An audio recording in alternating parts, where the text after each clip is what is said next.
And today we're going to be talking about To the Future, which is in Isaiah 42, chapter 42, 9 and 10, verse 9 and 10. As I make sure everything is up and running well, let me get in here and see some things just right now. We see everything. Okay, everything is up and running for us. Okay, that's great. We're in business with everybody. We're in business, people. We're in business. All right. Once again, I want to thank everybody for coming wherever you are. Wherever you are. I hope you have a beautiful day over here in Jersey right now. We got snow, and I know I'm going to be out later on shoveling some snow. Um, and we're going to be out later on shoveling some snow. I want to always acknowledge my overseer, Apostle Ella J. Alexander, my overseer. Last night we had a nice Saturday book Bible study where we were in the book Hebrews.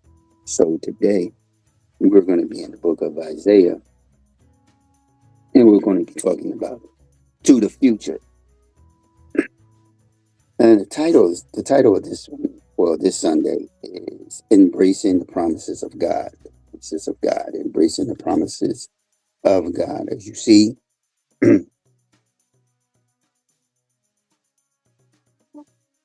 I'm sorry, I got the wrong. I'm sorry, I'm in the wrong. I'm in the wrong. I just thank you. I just seen the wrong sermon for today. I'm looking at the wrong sermon anyway. I'm looking at the wrong sermon. Where's mine? Where's mine? Oh, I don't know. I know I done messed up now. I know I done messed up. I'm looking at the wrong sermon. Oh, matter of fact, here you are. You got somebody, you got to always have everything for Sunday and Monday. I'm sorry. The day is not in. It's not looking to the future. That's for tomorrow. My mistake. I apologize. I apologize for that. I had the wrong sermon sitting up there. Took me to the wrong spot. Actually, today's sermon is a forward looking. It's 2020, getting our vision straight. 2020. I'm very sorry for that. I'm very sorry for the mix up. I just happened to look down at my ticker there, and it let me know I was in the wrong spot. Well, today we're going to be in the book of Psalms, Psalms 127, 3 and 5. And it's going to be talking more about the beautiful gift of family and children that God has given us. And a lot of times we know that family can be sometimes something that can bring you up, and sometimes that can bring you down. And we're going to see in Psalms 127 what it's saying here about this gift.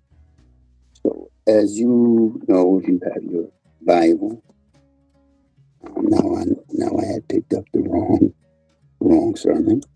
Now it's throwing for a loop. Let us turn to Psalms 127. That does happen sometimes. The small sound you hear is the sound of. Give me a second.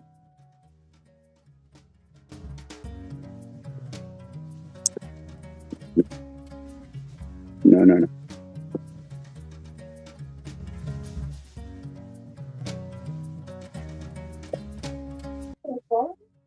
No, that for some music that came up. Uh, so as we get into Psalms 127, let me move, I done move my 119. Okay, so we're going to be talking about the family structure, basically today. This gift that God has given us. So we're going to start from uh, verse 1. We're actually going to start from verse 1.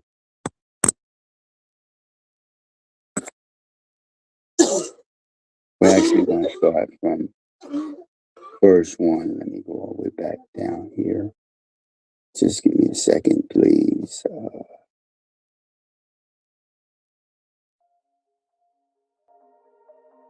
There we go. We're back to our. Good morning, Jeffrey. How you doing? Good morning, Jeffrey. We're So God has given us this gift, but let us start off and read about this gift. And this is from the Songs of Solomon. So this is the son of David, and he is king over over Israel at this time, over the southern tribe, rather. And in 127, it says here, verse 1, unless unless I can build a house, they who build it labors in vain. Unless the Lord guards a city, the watchman stays awake in vain. It is futile for you to rise up early, to stay up late, to eat the bread of painful labor. This is how he gives to us, beloved sleep. Behold, children are gifts of the Lord. The fruit of the womb is a reward. Like arrows in the hands of a warrior, so are children of one's youth. Blessed is the man who quivers is full of them. They will not be ashamed when they speak with their enemies at the gate. So in here, you see, God has given us this blessed, this blessed gift, uh, these blessed, sometimes we call them these little blessed things that run around, call you dad, you call your mom, these little blessed things. And a lot of times he's blessed us with them in our youth. Sometimes he blesses us with in our older age. But they are something that is a gift that is given to us. Some of us do have the opportunity to have them come into our lives. When we think about what a family is, we often think of a mother, father, and children living together under one roof. This is what we think. This is what we see with a gift with these children when we talk of family. When we talk of family, the truth is, family is not defined by biology, but by love and commitment. Family can be uh, an extended friend that's been with you, that has done things with you, have shared your joys, your ups, your downs. This person has been with you for a long time. They're like a brother or like a sister. This is they become your family member, but they're not biologically connected to you. As we say, they're extended family members. And sometimes when you don't have your own children, God gives you a blessing where you have children that are not your biological child. They are your child, your stepchild, some people say, but you will treat them just as your own. So God, his purpose for giving us families and children is to create a bond of love and unity that reflects his own relationship with us. As we are known as his children or his little children, he wants us to reflect, he wants us to be the same reflection of him. He wants us to have this same reflection when we get in our youthly ages where we have our children. We nurture them. Mom nurtures them. Dad shows them all the things they need to do in their lives. And this is something that we have a tendency to see in a family structure. He has created this for us because he wants us to have an unconditional relationship with him, an unconditional relationship with our children as well. Just as God loves us unconditionally as his children, so too we love and care for our own families. We stand out there. I have my children, and sometimes they let me know how crazy I am. But I enjoy the moments and times that I share with them, even my youngest one, who sometimes has me run out in the middle of, what, come on here sometime late. And when I do come on here, that's because I'm out doing an errand for him, and he pushes me out there. But this is the joy of it, that when you have a family, you're not alone. You have people that love you, depend on you. And that's the same way with God. We who believe in him, who pray to him, we depend on him when things are down, as we do with our own parents and things. We depend on him to come through for us. And there are times where he does come through for us. And we are more than grateful in that. But I'm going to take you into a illustration in this. And so let us look at this illustration. A couple who are unable to have children. Let's think about this. A couple who is unable to have children. We see that God. We see that God's plan for family is not limited to biology. So here's a couple who does not have children. This couple can still create a family through adoption. Now, as we look back, if you go back and you read your Bible from the very beginning, from Genesis all the way up the the first 5 books of the Bible, which Moses had written, and you see that God he's taken the Hebrew or Israelites, has his people, has his children. They are his children. But when you come into the New Testament, you hear Christ speaking of another fold when he talks about the sheep of Israel, but then he says there's another fold. This is the adoption that God had planned. There's the adoption. He has his family that he has started when he started with Abraham. Jacob. So he does it. Here's the family structure. Then he says, okay, this group over here, and he brings this group in. So now the entire world is now family. It's not just the family that everybody say, oh, Israel is the chosen.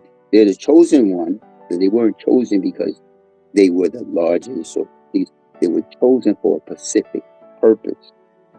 Purpose was to be a light for the world, and they in their light of the world they kept stumbling. So God had to come forth with the Messiah to bring everything together. So we see this couple goes through an adoption, fostering or by nurturing relationships with nieces and nephews and even friends. So even as a football coach myself, I have kids that I nurture on the football field, but not just nurture on the football field, nurture outside of a football field, because when they see me, the first thing they would scream is Coach Mike, come up, hug me, and I have to ask them, how are they doing in school? How's everything? They're good. And some of my older players who now still come to me and give me a hug. Coach, some even looked at me as I'm their uncle or so. So that is I have my family, and then I have my sports family, my ministry family. So it's like a whole structure all together around. So a family is not just a biological family. It's a family where we are connected for whatever reason. We are connected, and God has brought us together as a family to come together and nurture each other.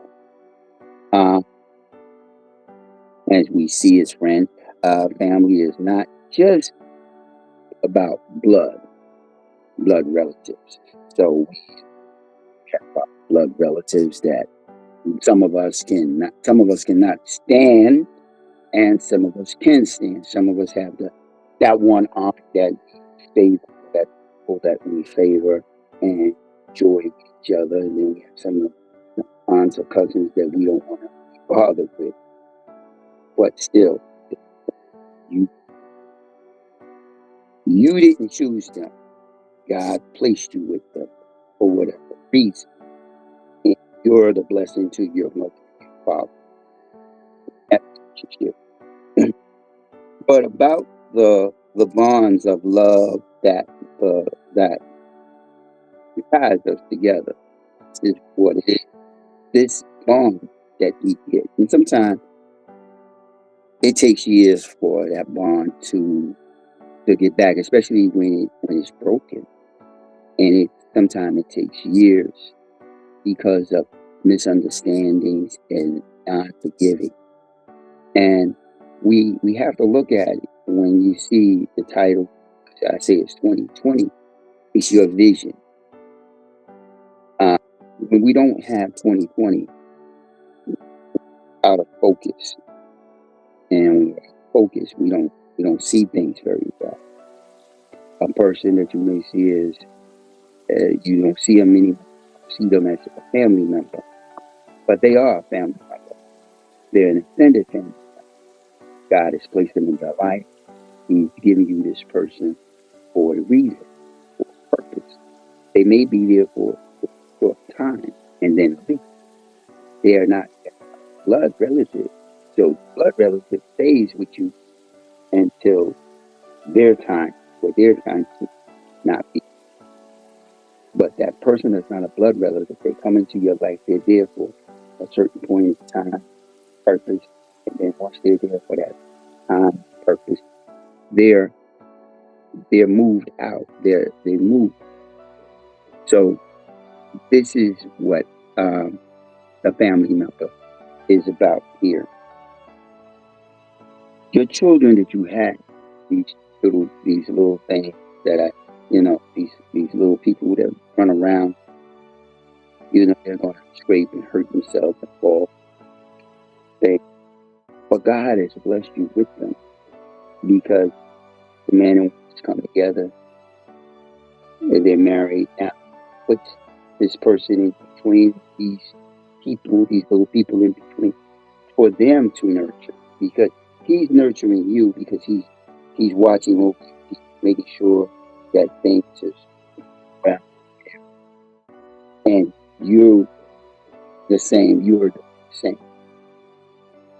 And this is what he wants for us. He wants us to be happy for the kids that we are his little children. We are He's giving this, embracing it, this promise, these things too.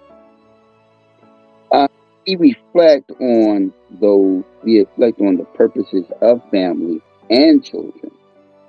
So let us remember that God has blessed us with the gift of relationship that brings joy, comfort, and support.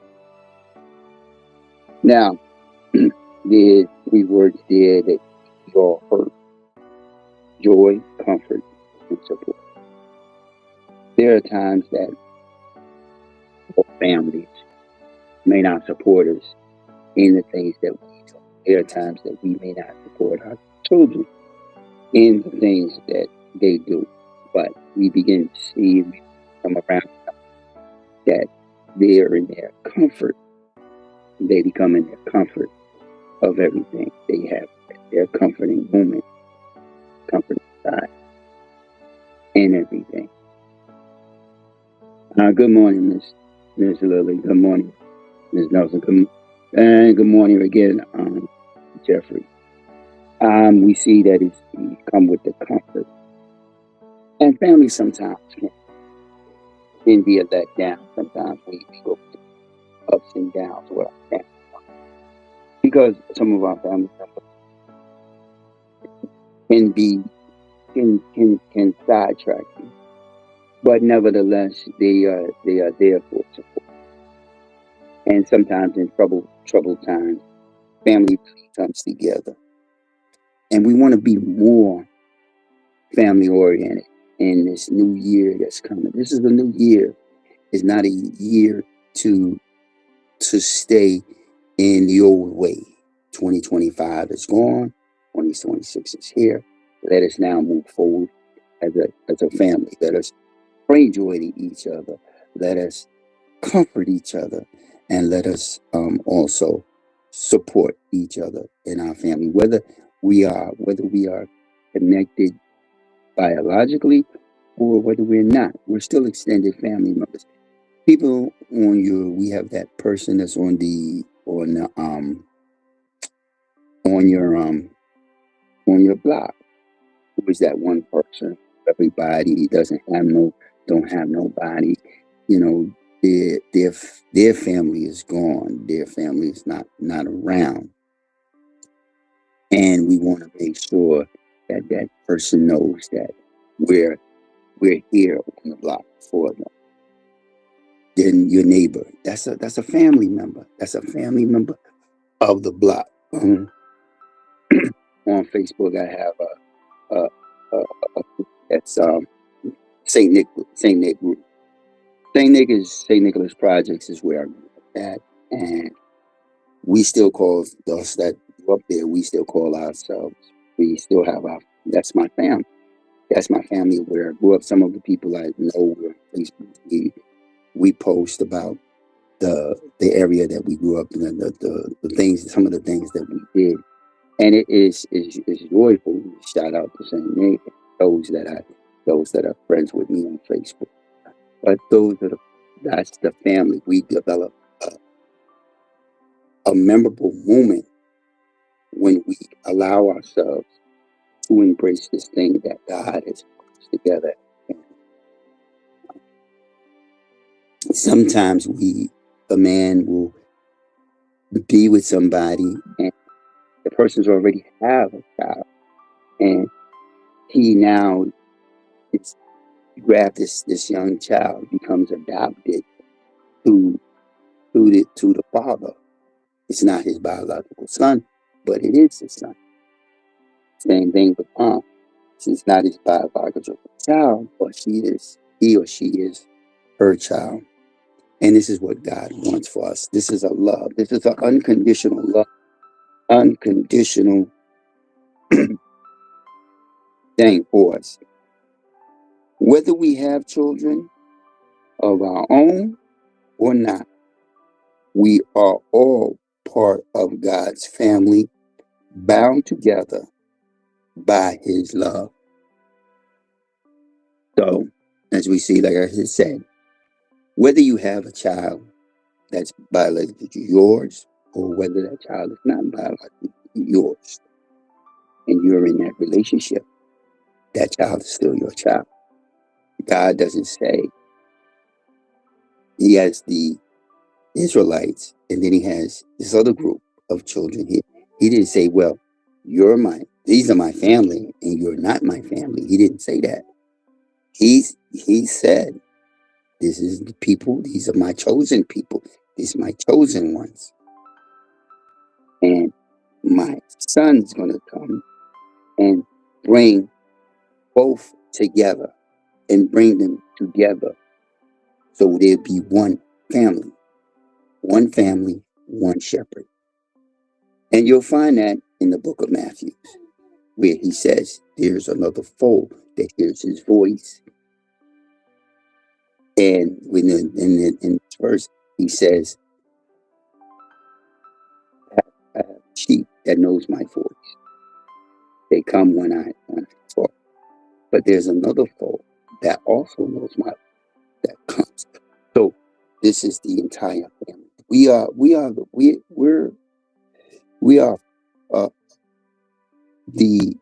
the whole family. We're the family of earth. We may have different views and things. Some of us may have different understandings of things, but we're still family. And that's what we must get across. So in this year, 2026, it's looking forward, looking to each and every person as a family member, not as an individual, not as somebody outside, as an outsider, not as this child is not my child. I didn't birth them, I didn't raise them, they're not my child. They are your child. I have a thing where is when sometimes when you see things on TV, the news of a little baby coming into the world and it's struggling to live in this world that is sometimes chaotic and crazy, and you see this little thing that you hear about on the news that's fighting to come into this world, and then you as a parent, you feel the same feeling that those parents feel, because you can imagine what if it was your child. So God has given us a gift, and we should embrace this gift. So let us strive to build strong, loving families that reflects God's love for us. Now, how do we build strong, loving families? Well, one, we can start acknowledging each other as family members. We can start showing each other love towards each other, reaching out to other family members and other friends that are with us as well.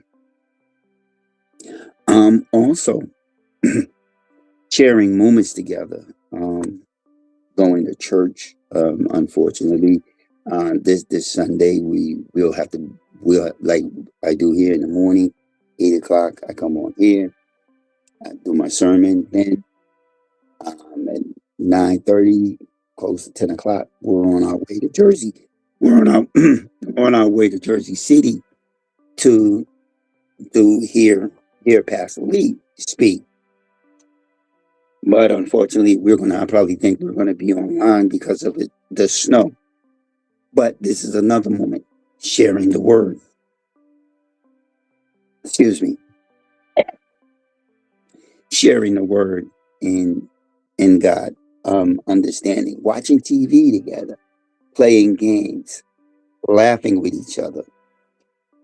This is a bond that you create and your family becomes strong, sharing. We have times where we go to basketball games.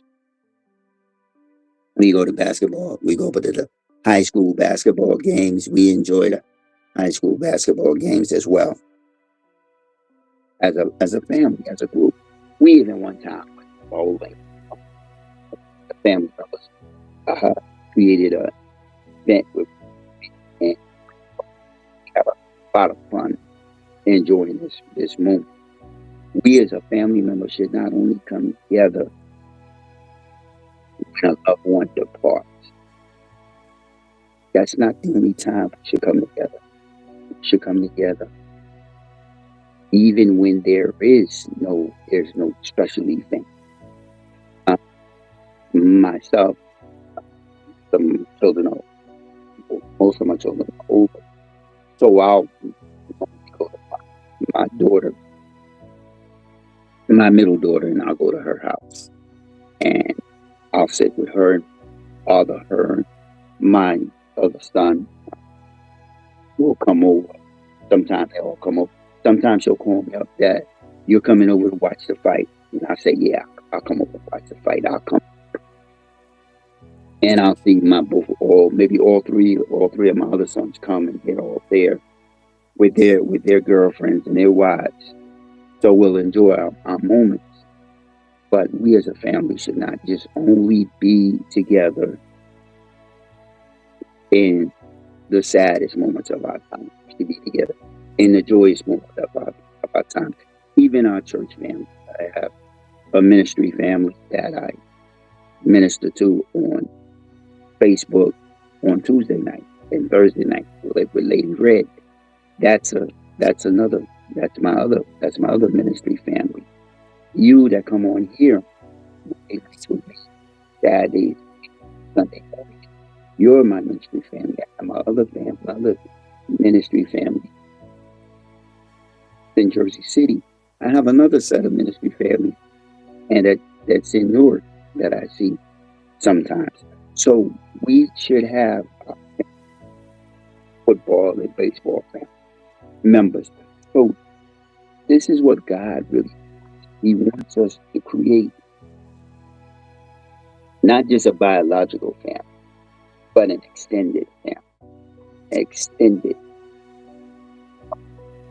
Always talking about family. Two of my best friends, we were, I could say we were brothers. We always called ourselves family.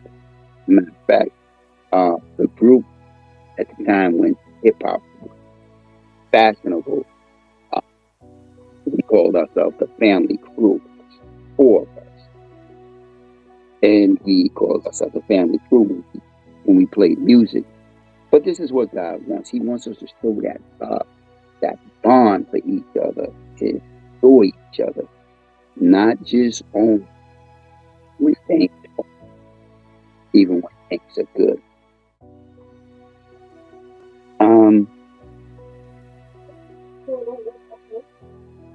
So in this, just lost my space. Sorry about that. So let us cherish the children in our lives and raise them up in a way of the Lord. As we know in Psalm 120 and Psalm 127, God gives us these children, and now we have to raise these children. And there are good moments, there's bad moments. There's moments where you and that person is not going to get along. Dad's not going to get along with son. Dad's not going to get along with daughter. At one point, son's not going to get along with mom. At one point, daughter's not going to get along with mom. But they still come together with the love of each other. Nobody says that you're always going to agree. You're going to have those rough patches, and those rough patches are for us as a family to grow.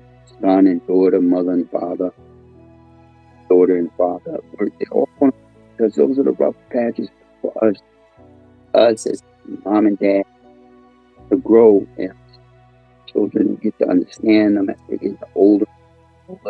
And it's also for our children to get to learn that mom and dad, as they also get older, and see and be pour into them and nurture them. And when we see them grow, we see them grow into fine young men and women. But we also instill in them the understanding of who is God and who is Jesus. As a father myself, I took my kids to church. They always say, if we went to church, we went to church on Easter. We understood Christmas time. They Taylor, good morning. At Christmas time, they celebrated their Christmas. They got their toys, but they also knew what was the purpose of Christmas. They also understood what was Christmas about. And this is the thing we do. This is the thing as parents, children, get them to understand what Christmas is about, what various things is about. Train them and to understand and love others. You know, my middle daughter is a very loving person. Funny at times, but very loving. My baby girl, my other baby girl, she calls me out, and she's a very loving person. And we pour these things into them. We pour this love and this understanding so that when they go out there into the world, they can spread the same love to their friends, to their friends, their friends, children as well. Because those children that they run into will be calling them, probably call them auntie or uncle, and they're not easy. But this is what we want to do. We want to train our children in the way, but we want them to be compassionate, loving, and also supportive.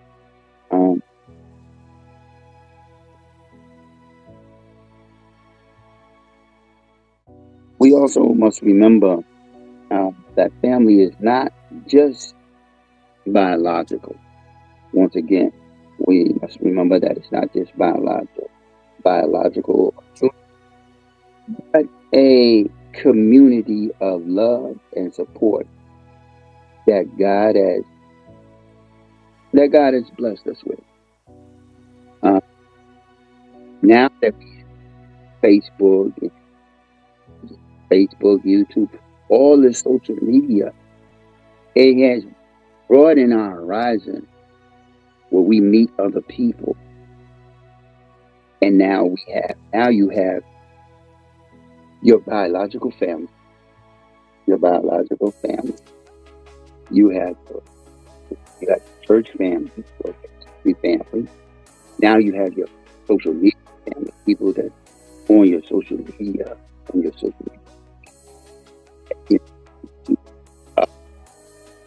get to speak to.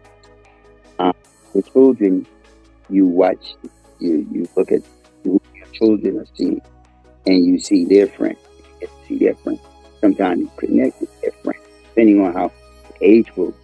But we are opening ourselves up in this media thing now, where we also have a media family.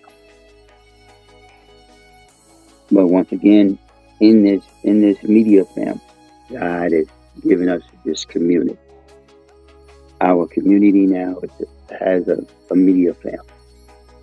And on here, as we look, we have our socializing, and we have that's our family. The media is we have a family of people that we speak with, and we say friends, but we can consider them, hey, that's my media family. So I know a person, they're one of their good friends. So, chit chat and show love and respect for each other. But we want to keep this as a loving family for us. We don't want to let it go. Once again, when God gives us this moment I want to do a couple of scriptures for that. If we also can go to Psalms 128, Psalms 128, Psalms 128, and go to verse 3. Yeah, I gotta go back to Psalms 128, verse 3.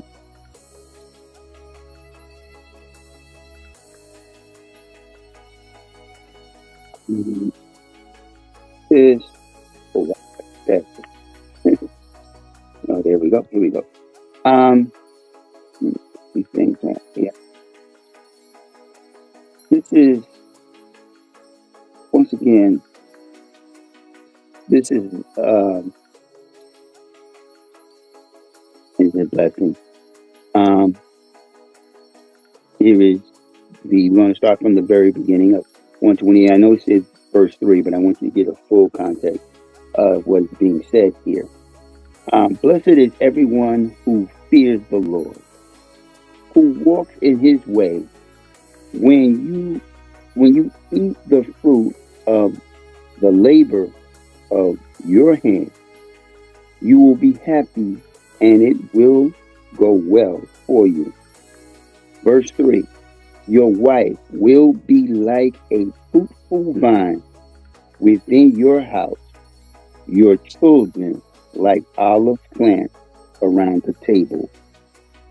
Behold, for so shall a man who fears the Lord be blessed. Now, I told many people before that word fear the Lord is reverence. The man who reverenced the Lord. So the man who reverence God, reverence the Lord. When you hear that word fear in this day and age, it is being taught in the biblical term. It's not I'm afraid of God. I am in reverence with him. It means I have a respect for him. As a man, we build our house. We build a house, and we fill it up with various things. And then have our wife, and she brings the love and the understanding and the support and nurturing when these little ones come into our lives. And when you look, you're sitting at a table and you and your wife look at these, depending on how many children you have, you look at these little things, and they're bound or branch off of you, from you and her, and you look at them, and you as a man, being the head and the leader, you're blessed. And a lot of times we must understand that we're blessed more than we even realize it, because the people, these people that is now in your life as a man depend on you. But you're blessed because you, as I said before, you fear the Lord. You reverence the Lord. You want to do the things that please him. You want to do the things that grow. And that's what you want to do. Your children, you want to raise them up so that they stay on this right path. And as we said, if you get them into church and take them to church, they're going to veer off that path. But sooner or later, they're going to veer right back on that path. Because you trained them in a way that they go off and they come back on. Just like your parents have trained you to come back on. So your focus and our focus should always be our family, our community. And I always said, I don't have, my community is not just where I live. My community spreads out for me. My community outward. This is the gift, what God is talking about in Psalm 127. It's not just the children. It's all the whole realm of it. The children are one part of it. The wife is one part, but the entire community is the whole part of it.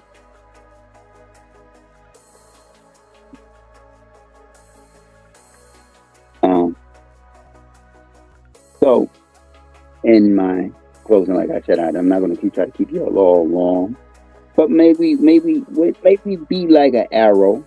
Now you know an arrow, straight, and at the end it has this little point, and we have those. I'm trying to remember what the name of them called. The little things to make sure it stays straight. So maybe all be like arrows in the hand of a warrior, strong and united in our love for one another. We, as a family of God, we must all be strong. That word where it says in the hands of a warrior, we must be united as a community. We must be united as a family. That means the individual family should be united within, and then outside of the community, we should be united.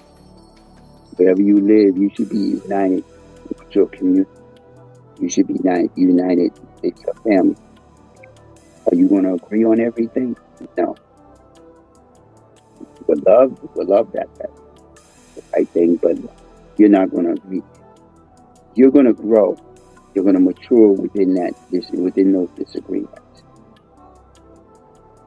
But we should always be united and also have love for one another.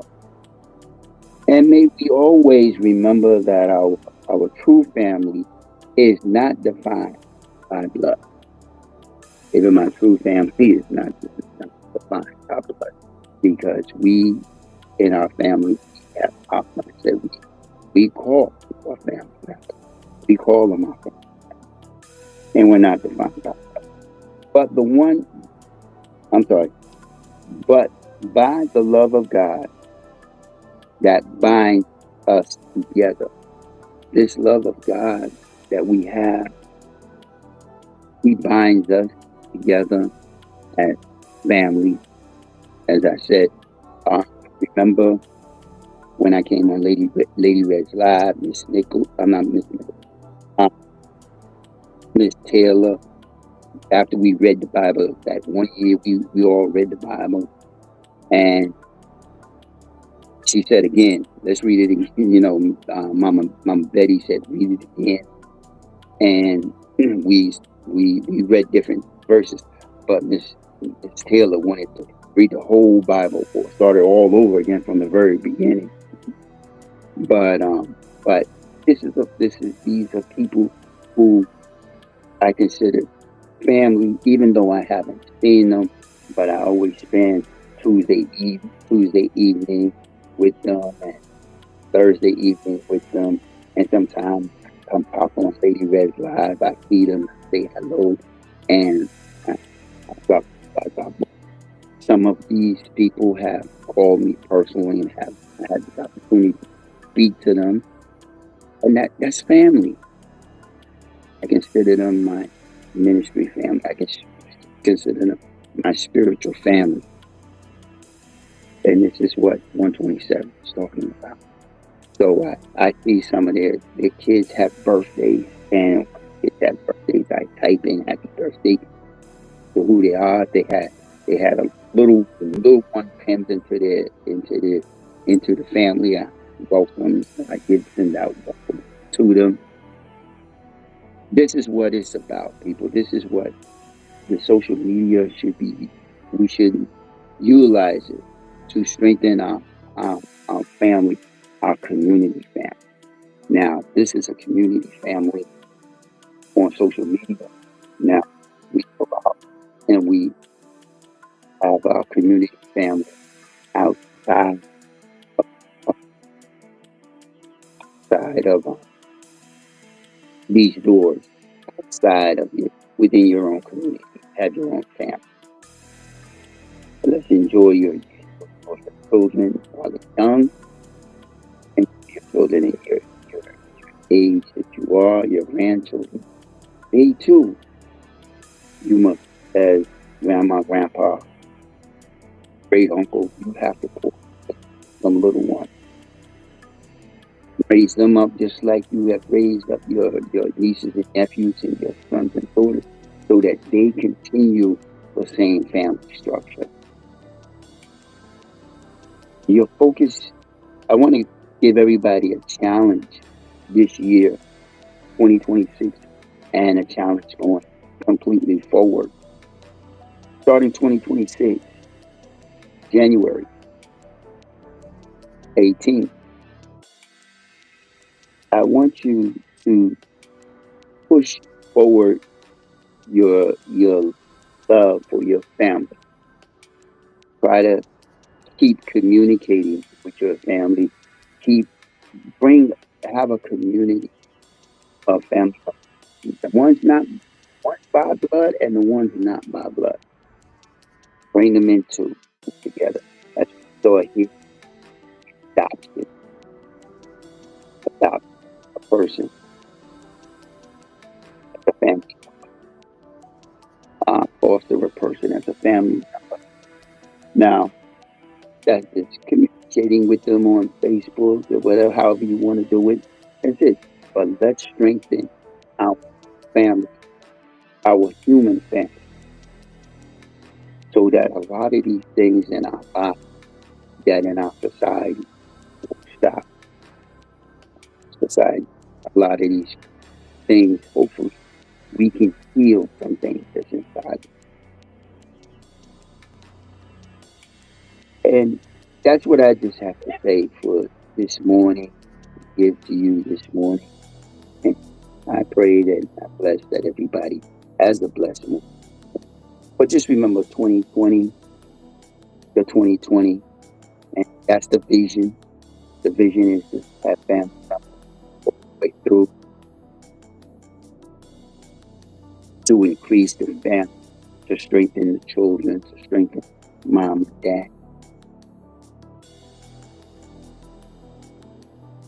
So to stay on the path, do what God has us to do, what He is intended to do, what His purpose is. As we said, we say the Lord's Prayer, and we say it, that peace, where it says, be done on earth. But let us do what is. He put us here for a purpose. Our purpose also is to become one family, the human family. Let us be that. Let us grow that way. I close with that. I'm going to close again. I'm going to close with this for you. Once again, I'm going to say, may we be like the arrow in the hand of the warrior, strong and united in our love for one another. May we be that way. Also, may we always remember that our true family is not defined by blood, but by the love of God that binds us. May we remember those words. And as we think of, anytime you think of family, let us always think of Psalms 127, 3 and 5. Also, let us think of Psalm 128, verse 1 through 3. And as I'm going to close with this for y'all. Each and every day, pick up your Bible, read a chapter or even a verse. Read a chapter or a verse. Get into you. And with that being said, I'd like to thank each and every one of you for coming on here today and sharing this beautiful snowy morning. Well, for me, it's snow. Wherever you pray that you have a blessed Sunday and a blessed Sunday. And I pray to hopefully see you tomorrow night, if possible, if you're able to get on 7:30. Um, if you live in a different state, different time zone, I'll post that and you'll see what time I'll be on at that time. Monday night, Monday Bible study, we will be on to the future. That was the sermon that I was just getting ready to go into, to the future, and then we'll be going into the Saturday Bible study. Also, February we will be February will be there'll be a special, not a special sermon, but a sermon basically geared around the football season coming, Super Bowl. But we'll talk about that a little later. I want to thank you once again. Pray that everybody has a blessed Sunday and a blessed day. All thank you, and may God bless each and every one of y'all. Thank you, Ms. Nichols.